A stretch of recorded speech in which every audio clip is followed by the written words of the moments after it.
एक राजा की 6 पत्नियां थीं। राजा उन सभी को बहुत चाहता था। वो बहुत ही नेक दिल और प्रजावत्सल राजा था। राजा जय सिंह के राज्य में पशु पक्षियों से लेकर मनुष्य तक सब खुश थे, परंतु राजा के मन में एक गहरा दर्द छिपा था। उनकी 6 पत्नियां थीं, पर उनमें से कोई भी उसे संतान सुख नहीं दे पाई थी। ये दर्द हमेशा उनको कचोटता रहता था। राजा ने इसके लिए अनेकों यज्ञ और पूजा पाठ करवाए। जिस पंडित ने जैसा बोला, राजा ने वैसा ही किया, पर किसी की कोई भी युक्ति काम न आई। संतान की चाह में राजा ने एक एक करके 6 शादियां की, पर किसी भी रानी से उसे संतान सुख की प्राप्ति नहीं हुई। एक दिन राजा जय सिंह शिकार के लिए जंगल गए। वहाँ एक मृग का पीछा करते करते वो जंगल में दूर तक निकल गए। मृग तो भाग निकला, पर अब राजा भूख और प्यास से व्याकुल हो गया। तभी राजा के कानों में पानी के बहने की ध्वनि पड़ी। ध्वनि सुनते ही राजा की जान में जान आई। सोचा, जरूर आस पास ही कोई पानी का झरना है। भूख न सही, कम से कम प्यास तो मिटेगी। राजा ने ध्वनि की दिशा में तेजी से अपना घोड़ा दौड़ा दिया। जल्द ही राजा की आंखों के सामने एक बड़ा झरना था,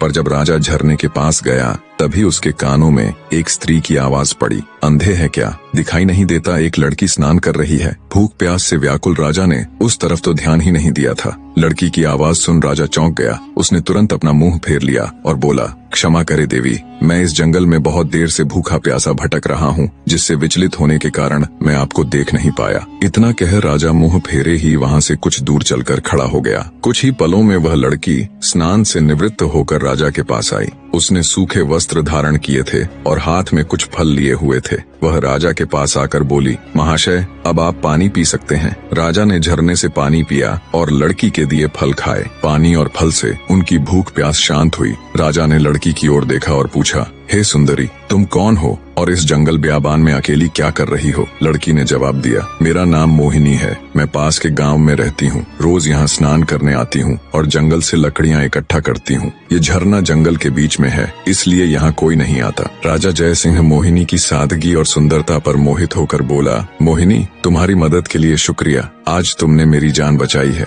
वरना मारे भूख प्यास के मेरे तो प्राण निकलने वाले थे। मोहिनी बोली, महाशय, अब आप भी अपना परिचय दीजिए। राजा ने गंभीर होकर कहा, आज नहीं सुंदरी, फिर कभी मैं जरूर तुम्हें अपना परिचय दूंगा। इतना कह राजा ने अपने घोड़े पर सवार होकर वापस अपने राज्य की ओर प्रस्थान किया। परंतु राजा के मन में अब भी रह रहकर कामिनी के विचार आ रहे थे। उसकी सुंदरता, उसकी सादगी, उसकी मधुर आवाज, सब कुछ राजा के मन में गहराई तक उतर गया था। महल में लौटने के बाद भी राजा के मन में वो ही सब चल रहा था। राजा को समझ नहीं आ रहा था कि 6 रानियों के होते हुए भी वह उस अनजान युवती के प्रति इतना आकर्षित क्यों है। कुछ सोचकर राजा अपने भरोसेमंद वजीर गौरीनाथ के पास जाता है और उसे